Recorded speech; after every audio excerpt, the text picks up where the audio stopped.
Hello guys, मैं हूं कृष्ण कुमार और आप हैं मेरे साथ मेरे YouTube channel the Gurukul learning 772 पे। आ, आपको पता है कि आज पेपर हुआ है। पेपर जो हुआ है सी टी एट का, C TET paper first and paper second. आप लोग काफ़ी दिनों से तैयारी कर रहे थे और एग्ज़ाम जो है आज मॉर्निंग शिफ्ट में पेपर सेकंड का हुआ था और इवनिंग शिफ्ट में पेपर फर्स्ट का हुआ था। तो उसी के बारे में मैं आपको जो इसका आंसर है वो आपको मैं बताने जा रहा हूँ। क्वेश्चन जो है पहला आप देखिए, ज़्यादा कोई टाइम इसमें व्यर्थ नहीं करना है। ये C T P paper first का क्वेश्चन है और इसका मैं आंसर देने की कोशिश कर रहा हूँ। और आप लोग ने जो पेपर दिया है उसके साथ इसका आप मिलान करें। और फिर जो मेरा जो चैनल है द गुरुकुल लर्निंग 772, आपको पता है मैं ज़्यादा तो नहीं, लेकिन जो भी कंसेप्ट बेस्ड जितने भी थ्योरी था, थ्योरी कंसेप्ट और जो जो भी मतलब कि आ, जो साइकोलॉजी साइकोलॉजी साइकोलॉजी में जिनका भी, जैसे कि पियाजे हुआ, जिन पियाजे हुआ, पैस्की हुआ, कोलबर्ग हुआ, सबका मैंने कंसेप्ट इसमें डाला था। तो आपको लोगों को बताया था कि इसी बेस पर सी टी पी आता है। तो वो सी टी पी भी आप देखेंगे करीब करीब 95% जो सी डी पी है उसी बेस पर आधारित है। तो उसका मैं आंसर देने की कोशिश कर रहा हूँ। आप देखें जो क्वेश्चन है पहला, उसमें क्वेश्चन जो है जो पहला क्वेश्चन है, आप देखिए कि जो विद्यालय पाठ्यक्रम को विद्यार्थियों के सांस्कृतिक ज्ञान को उचित स्थान और मूल्य देना चाहिए। सही है। अभी इसका जो कथन है मैं थोड़ा इसको डेवलप कर लेता हूँ। अभी कथन ए में क्या है, विद्यालय पाठ्यक्रम को विद्यार्थियों के सांस्कृतिक ज्ञान को उचित स्थान और मूल्य देना चाहिए। ये बिल्कुल सही है।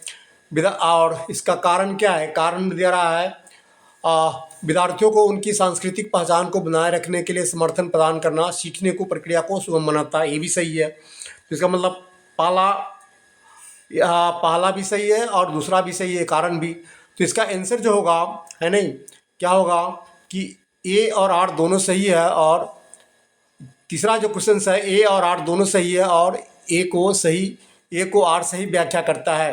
मतलब जो क्वेश्चंस का जो आंसर है इसका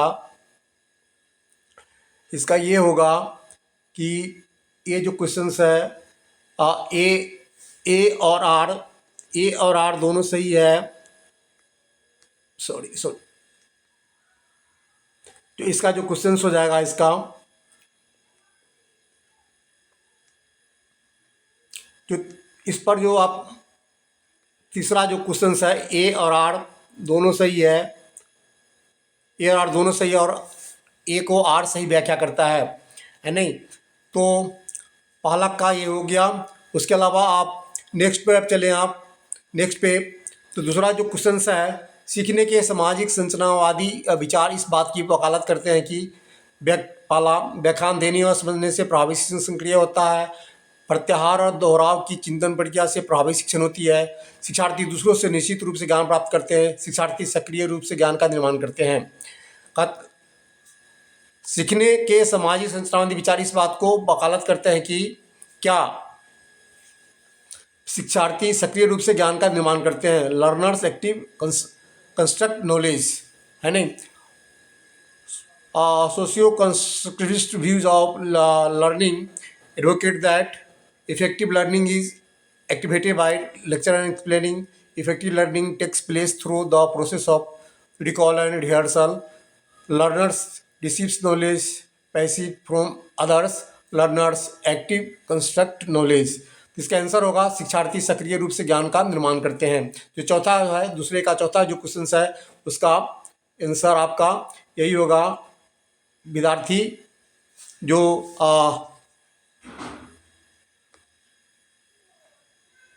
विद्यार्थी जो है शिक्षार्थी सक्रिय रूप से ज्ञान का निर्माण करते हैं। ये आपका सही आंसर हो गया। तीसरा क्वेश्चन आप चलें, निम्नलिखित में से कौन सा कथन अधिगम के बारे में सही नहीं है। कहता है सही नहीं है क्या, अधिगम सामाजिक क्रिया द्वारा संसाधित होता है। अधिगम एक प्रक्रिया ने उत्पाद है। अधिगम शिक्षार्थी के पूर्व ज्ञान पर निर्भर करता है। अधिगम का तत्पर पूर्व पहचान स्कीम से संगठन है। इसका जो आंसर हो जाएगा, इसका आंसर आपका जो होगा ये आपका दूसरे जो है आपका ये सेकेंड जो है अधिगम एक प्रक्रिया न अपितु एक उत्पाद है नहीं? तो ये वाला आंसर आपका सही हो जाएगा। ठीक है, इसके अलावा आप नेक्स्ट क्वेश्चन की तरफ हम बढ़ते हैं। ये आपका जो क्वेश्चन है चौथा, विकास के क्रम में बच्चे सूक्ष्म पेशीय कौशल से पहले सकल पेशीय कौशल विकसित करते हैं। यह दर्शाता है कि विकास क्या है, रेखीय है, समीप दूराभिमुख है, अराजक है और शीर्षगामी है। इसमें क्या होगा, देखो इसका आप ये देखो, in the course of development children achieve gross motor skills before the motor skills. This indicates that development is proximodistal, मतलब समीप दूरगामी होगा। इस आप वो अलग है, शीर्षगामी जो है शीर्ष से पैर की ओर जो होता है वो अलग है। यहाँ पर जो कुछ कह रहा है कि विकास के क्रम में बच्चे सूक्ष्म पेशीय कौशल, देख लो सूक्ष्म पेशीय कौशल से पहले सकल पेशीय कौशल विकसित करते हैं। यह दर्शाता है कि जो विकास होता है ना समीप से दूर की ओर होता है, तो समीप दूरगामी होगा। इसका सेकेंड जो आंसर होगा है नहीं, इसका जो आंसर इसका जो आपको होगा, इसका आंसर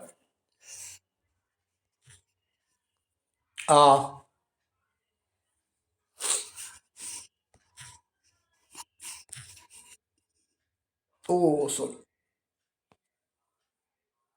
हम लोग चौथे क्वेश्चन पर थे। और इसका जो समीप दूराभिमुख मतलब प्रोक्सी मोडिस्टल जो मॉडल्स है, मॉडल जो है इसमें इसका आंसर होगा सेकेंड वाला होगा, ये है नहीं, ये समीप दूराभिमुख। और नेक्स्ट जो है क्वेश्चंस उसकी तरफ हम चलते हैं। पांचवा क्वेश्चन जो है, विकास के किस पहलू में तर्क चिंतन और समस्या समाधान को व्याख्या की जाती है? नैतिक विकास, गतिक विकास, सामाजिक विकास, संज्ञानात्मक विकास। तो इसका आंसर होगा संज्ञानात्मक विकास। जो ये वाला जो आप क्वेश्चन है फोर्थ का यानी संज्ञानात्मक विकास है नहीं, ये इसका आंसर हो जाएगा। नेक्स्ट क्वेश्चन की तरफ हम चलते हैं। अब छठा क्वेश्चन जो है, रस्सी कूदते समय पैर में रस्सी फंसने के कारण आउट होने के बाद अरु कहती है कि उसे रस्सी ने जानबूझकर आउट किया है। जीन पियाजे के संज्ञानात्मक विकास सिद्धांत को किस अवस्था में बच्चे इस तरह के तर्क देते हैं? तो ये कौन सा है? पूर्व चलन अवस्था, प्री ऑपरेशनल स्टेज है बच्चे का, जिससे बच्चे क्या सोचते हैं, वो सिर्फ जो जो प्री ऑपरेशनल स्टेज आपने पढ़ा है, प्री ऑपरेशनल जो 2 से 7 साल के बीच में होता है यानी उसी स्थिति में बच्चे उस तरह की बातें सोचते हैं। तो ये पूर्व चलन अवस्था हो जाएगा। इसका आंसर जो 6th का है उसका आंसर आपका हो जाएगा ये पूर्व चलन अवस्था। नेक्स्ट जो है हम बढ़ते हैं 7वां क्वेश्चन की ओर। 7वां है, समीपस्थ सिद्धांत कहता है कि शिशुअवस्था में भाषा विकास तेजी से होता है क्योंकि वह विकास के लिए संवेदनशील अवधि है। सूक्ष्म गति कौशल के विकास के साथ शारीरिक विकास तेजी से होता है। अंग हाथों और पैरों की तुलना में तेजी से बढ़ते हैं। विकास सिर से पैर तक होता है। अब इसमें क्या कहता है, proximodistal principles state that in infancy physical development occurs rapidly with the development of fine motor skills. The time the the limbs continue to grow faster than the hands. In fact, development proceeds from head to toe. ये इसमें होगा विकास सीमापस्थ सिद्धांत कहता है कि शिशुअवस्था में जो बच्चे छोटे होते हैं तो भाषा के पास तेजी से होता है क्योंकि वह विकास के लिए संवेदनशील अवधि है। सूक्ष्म गति कौशल के विकास के साथ शारीरिक विकास तेजी से होता है। अंग हाथों पैरों की तुलना में तेजी से बढ़ते रहते हैं। विकास सिर से पांव तक होता है। अवस्था में विकास जो है सिर से पांव तक होता है। इसका जो होगा आंसर आपका जो ए वाला होगा, विकास सिर से पांव तक होता है। नेक्स्ट क्वेश्चन की तरफ बढ़ते हैं हम। नेक्स्ट जो क्वेश्चन है 8 का, शिक्षार्थी जो पहले से जानते हैं उसके आधार पर अपने ज्ञान का निर्माण करते हैं। अभी कथन है ये, शिक्षार्थी जो पहले जानते हैं उसके आधार पर अपने ज्ञान का निर्माण करते, सही है। और कारण क्या दिया रहा है, पैटर्न ढूंढना और पिछले ज्ञान के साथ जुड़ाव बनाने से शिक्षार्थियों को जानकारी को सार्थक रूप से संसाधित करने में मदद मिलती है। ये भी सही है नहीं? तो इसका आंसर, इसका जो आंसर हो जाएगा क्या है, ये सही है। और इसका आंसर आपको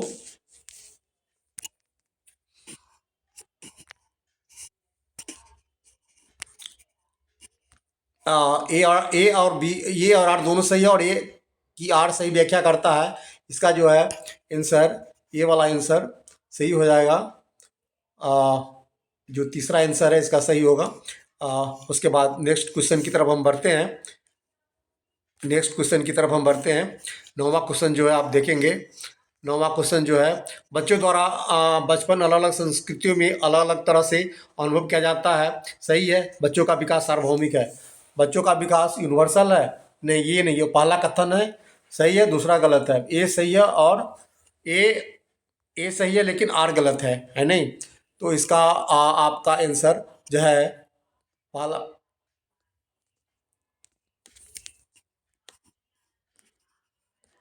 इसका जो आंसर हो जाएगा पहला ही होगा। ए सही है लेकिन आर गलत है। नेक्स्ट आगे हम बढ़ते हैं। क्वेश्चंस जो है 10वां क्वेश्चंस आप देख लो।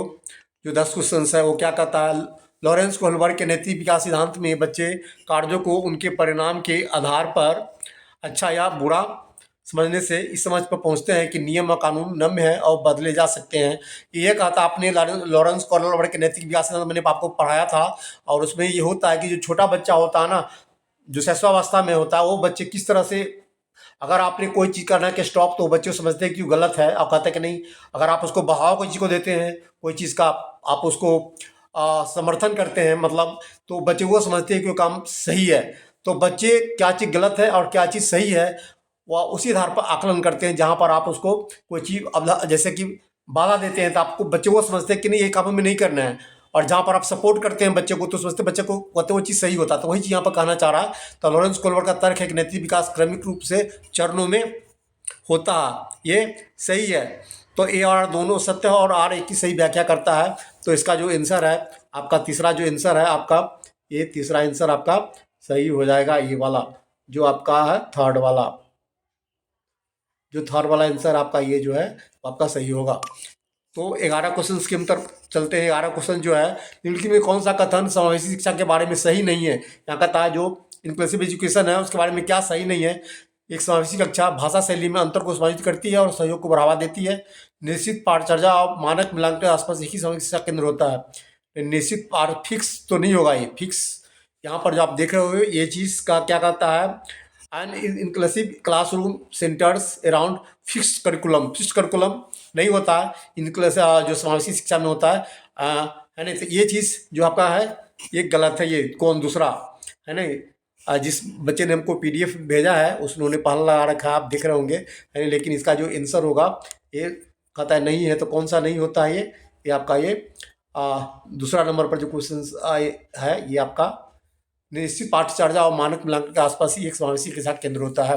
ये आपका इसमें आंसर सही होगा। नेक्स्ट जो क्वेश्चन है 12 क्वेश्चन आप देखें।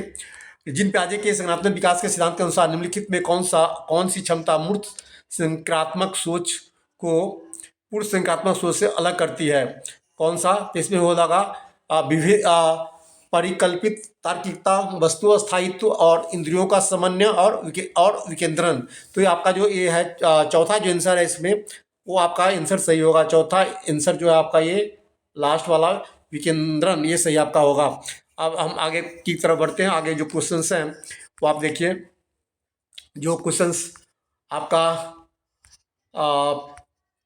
14 क्वेश्चन है। निम्न में से किस प्रकार के प्रश्न एक छात्र को जानकारी का गंभीर रूप से मूल्यांकन करने की योग्यता का आकलन करने में मदद करता है। देखो क्या कह रहा है, निम्न में से किस प्रकार के प्रश्न एक छात्र को जानकारी का गंभीर रूप से मूल्यांकन, ध्यान देना, जानकारी का गंभीर रूप से मूल्यांकन करने की योग्यता का आकलन करने में मदद करता है। वे प्रश्न जो पाठ को मान करने वाला उनके लिए पूछते हैं, नहीं ये तो नहीं होगा। वे प्रश्न जो किसी पाठ का सारांश मांगते हैं, ये भी नहीं होगा। वे प्रश्न जो जब शब्द की सरल भाषा पूछते हैं, ये भी नहीं होगा।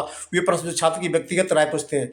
अगर ये क्वेश्चन से जब अगर उसको पूछा जाए कि आपका व्यक्तिगत राय क्या है, तो बच्चा क्या होता है फिर सोचने के लिए दिमाग में दिमाग लगाता है, तो ये क्वेश्चन उसके लिए थोड़ा कठिन हो जाता है। तो इसका जो आंसर होगा, जो चौथा जो आंसर है इसका वही आंसर होगा। वे प्रश्न जो छात्र को व्यक्तिगत राय पूछते हैं। तो नेक्स्ट क्वेश्चन की तरफ 15 क्वेश्चन जो है आप देखिए किसमें क्या है। निम्नलिखित में से कौन सा कथन संज्ञान और भावनाओं के बीच के संबंध को उपयुक्त रूप से परिभाषित करता है। तो निम्नलिखित में से कौन सा कथन संज्ञान और भावनाओं के बीच के संबंध को उपयुक्त रूप से परिभाषित करता है। संज्ञान भावनाओं को प्रभावित करता है, लेकिन इसका विपरीत सत्य नहीं है। भावनाएं संज्ञान को प्रभावित करती है, लेकिन इसका विपरीत सत्य नहीं है। संज्ञान और भावनाएं दोनों स्वतंत्र परिणाम सुना एक आपस में दूसरे परस्पर निर्भर करती है, होता है। ये होगा आपका इसका आंसर। भावनाएं और दोनों जो है ना एक दूसरे पर ये होगा, डिपेंड होगा। ये जो क्वेश्चन होगा इसका इसका चौथा जो है, ये जो आपको देख रहे हैं, भावनाएं और संज्ञान आपस में एक दूसरे पर पारस्परिक रूप से निर्भर करते हैं। तो इसका चौथा क्वेश्चन सही होगा। 16 का आप देख लो। 16 का क्या है, प्राथमिक कक्षाओं में भाषा का विकास किस प्रकार संसाधित होता है? जब शिक्षक बच्चों की मातृभाषा की अवहेलना और उपेक्षा करते हैं। प्राथमिक कक्षाओं में भाषा का विकास किस प्रकार संसाधित होता है? क्वेश्चन में पहला में विकल्प, जब शिक्षक बच्चों की मातृभाषा की अवहेलना और उपेक्षा करते हैं। जब शिक्षक मूर्त वस्तुओं के बजाय संकेतों और प्रतीकों शुरू करते हैं। जब शिक्षक अमूर्त अवधारणाओं को संदर्भित करने के लिए ठोस उदाहरण का उपयोग करते हैं।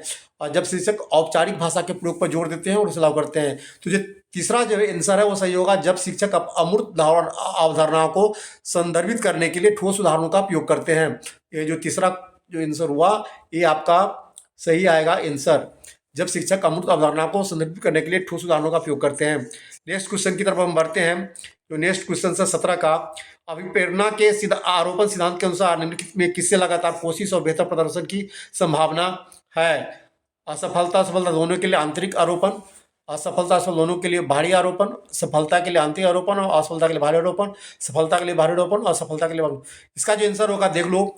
इसका जो आंसर है आपका असफलता सफलता दोनों के लिए आप आंतरिक आरोपण करेंगे, तभी आप क्या होंगे, लगातार कोशिश आप करेंगे, अच्छा और बेहतर प्रदर्शन करेंगे। तो इसका जो पहला जो है नहीं, पहला जो आंसर है वो आपका सही हो जाएगा। असफलता सफलता दोनों के लिए आंतरिक आरोपण। नेक्स्ट क्वेश्चन की तरफ हम बढ़ते हैं। हम आपको नेक्स्ट जो क्वेश्चन है आपका 18 क्वेश्चन क्या है, वंचित वर्गों से संबंधित विद्यार्थियों के समावेशन के लिए क्या? पहला है, सामाजिक समता के आधार पर कक्षा में अलगाव करना चाहिए, नहीं। समान क्षमताओं के आधार पर विद्यार्थियों को समूह में विभाजित करना चाहिए, नहीं। विविध परंपराओं के प्रति जागरूक और संवेदनशील को बढ़ावा देना चाहिए, और पहचान आधारित प्रयोग को प्राणित और प्रोत्साहित किया जाना चाहिए। तो होगा कि awareness and sensitization towards diverse traditions, विविध परंपराओं के प्रति जागरूक और संवेदनशीलता को बढ़ावा देना चाहिए। इसका जो आंसर होगा, ये आपका जो आंसर है आपको तीसरा इसका आंसर सही हो जाएगा। विविध परंपराओं के प्रति जागरूक और संवेदनशीलता को बढ़ावा देना चाहिए। इसके बाद नेक्स्ट जो है 19 जो क्वेश्चन आप देख रहे हैं, कक्षा में खेल प्रतियोगिता में हिस्सा लेते समय तनुज अपने दोस्त से कहता है कि वह भाला फेंकने में हिस्सा लेगा और रस्सी कूदने में उसकी बहन हिस्सा ले सकती है, क्योंकि वह एक लड़की है और लड़कियां भाला नहीं फेंक सकती है। यह डैश को प्रदर्शित करता है क्या? जेंडर समता, जेंडर रूढ़िवादिता, जेंडर समानता और जेंडर समानता। ये क्या चीज को प्रदर्शित करता है? तो इसका जो आंसर आ जाएगा, आप देखिए इसका जो दूसरा आंसर है वो दूसरा आंसर सही हो जाएगा। जेंडर रूढ़िवादिता जो है इसका सही आंसर होगा। नेक्स्ट जो क्वेश्चन है आप 20 में उसके में आप आगे बढ़ते हैं। निम्नलिखित में से पठन वैकल्प की एक विशिष्ट विशेषता कौन सी है? शारीरिक समन्वय में कठिनाई, स्थानिक समझ जानकारी में कठिनाई, रचनात्मक समस्या समाधान में कठिनाई, ध्वनात्मक प्रश्न में कठिनाई। कहता है निम्नलिखित से पठन वैकल्प की एक विशेषता कौन सी है? मतलब किसी को पठन कहता, following the typical characteristic of dyslexia के बारे में पूछ रहा है। Which of the following is ये टिपिकल करेक्टरिस्टिक ऑफ डायलेक्सिया, मतलब कि उसको पढ़ने में कठिनाई हो रही है, इसमें क्या दिक्कत है? उसको ध्वनात्मक प्रसंस्करण में कठिनाई। ये जो आपको चौथा जो आंसर आपको नजर आ रहा है आपका, ये इसका आंसर होगा। जो ये 4 वाला होगा, ये ध्वनात्मक प्रसंस्करण में कठिनाई, ये इसका आंसर हो जाएगा। नेक्स्ट क्वेश्चन जो 21 का आप देखिए, निम्नलिखित में कौन सा कारक समस्या समाधान को बढ़ावा देता है? निष्क्रिय अनुसरण, प्रतिक्रिया सेट, अपसारी चिंतन और कार्यात्मक स्थिरता। इसका तो सीधे हो जाएगा आंसर अपसारी चिंतन। अपसारी जो चिंतन है समस्या समाधान को बढ़ावा देता है, इसका तो तीसरा जो होगा ये आंसर सही हो जाएगा। नेक्स्ट जो है 22 के क्वेश्चन आप देखिए, अपसारी चिंतन डैश जबकि अभिसारी चिंतन डैश है, क्या है? गणितीय क्षमताओं को बढ़ावा देता है, मौखिक क्षमता को बढ़ावा देता है। दूसरा है मौखिक क्षमता को बढ़ावा देता है, गणितीय क्षमता को बढ़ावा देता है। कई उत्तरों को प्रोत्साहित करता है, एक सही समाधान पर स्थिर है, एक सही समाधान पर स्थिर है, कई उत्तरों को प्रोत्साहित नहीं। अपसारी जो चिंतन होगा क्या होगा? कई उत्तरों को प्रोत्साहित करता है, एक सही समाधान पर स्थिर। ये तीसरा जो क्वेश्चन होगा इसका आपका इसका जो तीसरा जो क्वेश्चन होगा वो सही होगा।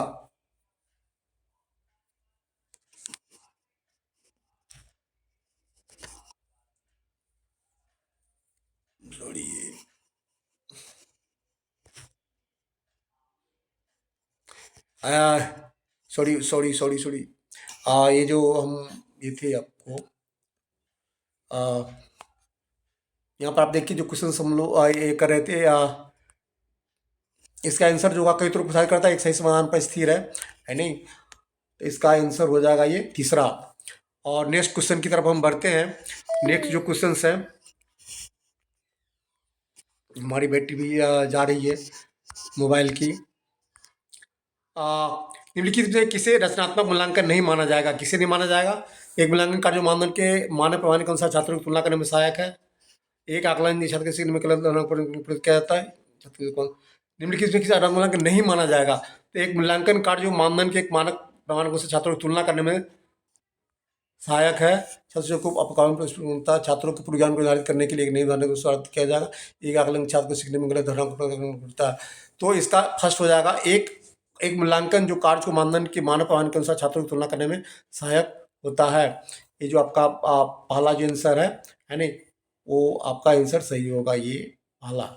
नेक्स्ट जो क्वेश्चन से आगे की तरफ बढ़ते हैं। नेक्स्ट क्वेश्चन जो है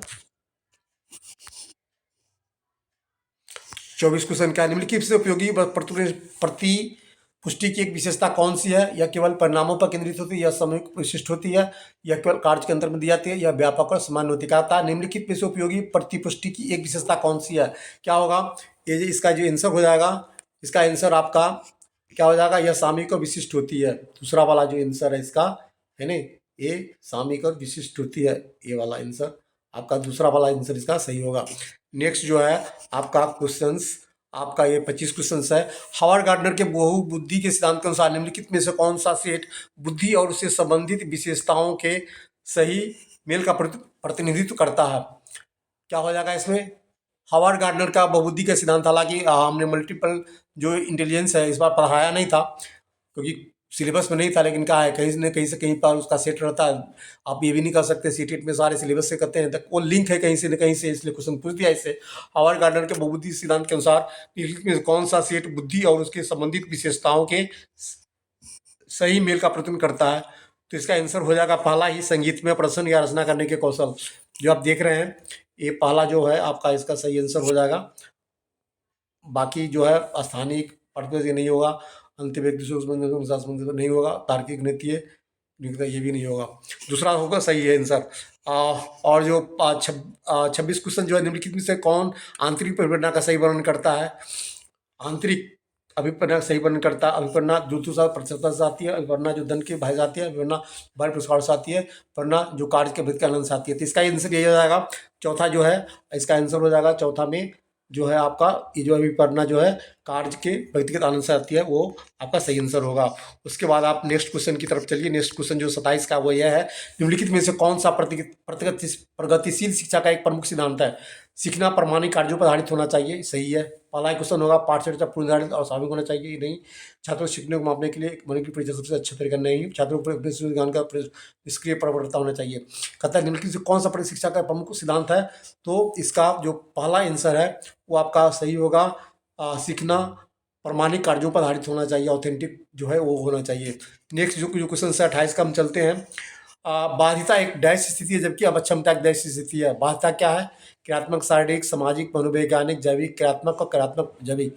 बाध्यता क्या है? बाध्यता एक जैविक होगा, जो आप जैविक देख रहे हैं ना, ये जैविक होगा बाध्यता। तीसरा, और जो अक्षमता क्या है? कार्यात्मक होगा, है नहीं, ये वाला होगा, है नहीं। तो इसका जो तीसरा आंसर है वो सही है। और नेक्स्ट क्वेश्चन हम 29 की तरफ चलते हैं। निम्न में से कौन सा आलम्बन के उदाहरण है? बोलकर सोचो, संकेत, कर इशारे, प्रश्न, आधा हल्का उदाहरण और रटकर दोहराव। इसका हो जाएगा बोलकर सोचो, ये सही है। संकेत इशारे भी सही है, प्रश्न भी सही है, आधा हल्का उदाहरण भी सही है, रटकर दोहराव भी नहीं। ABCD जो है इसका जो पहला जो आंसर है, इसका पहला आंसर वो सही है। जो आप देख रहे हैं ABCD ये सही हो जाएगा। और जो तीसरा क्वेश्चन है, कोलबर्ग के नैतिक विकास सिद्धांत के अनुसार किस स्तर पर बच्चे आत्मकेंद्रित होता है और किसी कार्य को करने में अपना ही लाभ देखते हैं? दूसरे स्तर के तीसरे चरण, तीसरे स्तर के पांचवें चरण। मैंने आपको इसको पढ़ाया हुआ है, पहले स्तर के पहले चरण में और पहले स्तर दूसरे चरण में। कोलबर्ग के जो आपको मैंने विकास कोलबर्ग के जो सिद्धांत आपको पढ़ाया था मैंने, उसमें सारे स्टेज का वर्णन किया था। तो बच्चा छोटा है नहीं, तो कहता है कि नैतिक विकास सिद्धांत के अनुसार किस स्तर पर बच्चे आत्म केंद्रित होते हैं और किसी कार्य को करने में अपना ही लाभ देखते हैं। वो बच्चा जो होता है वो छोटा होता है, और पहले स्तर के दूसरे चरण जो होगा ये आपका ये क्वेश्चंस आपका आंसर जो है ये सही होगा।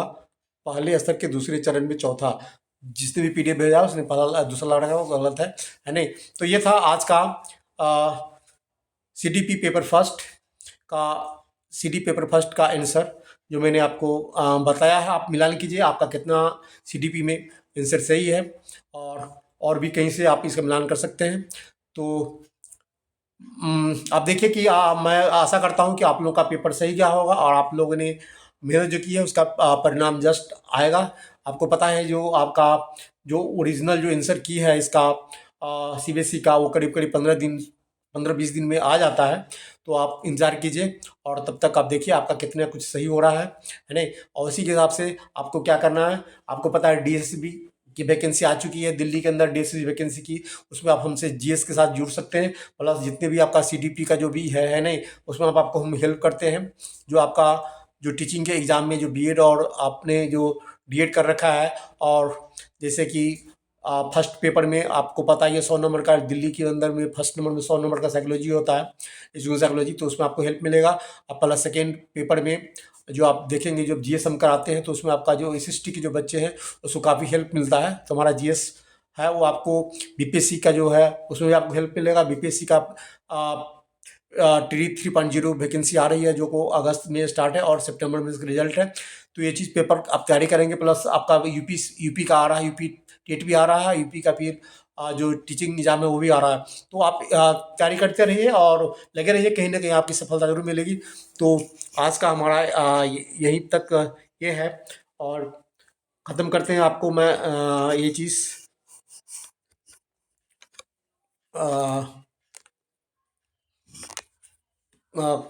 मैं जो आप इसका जो आज का ये है लेसन, ये आपका मैं ख़त्म करता हूँ।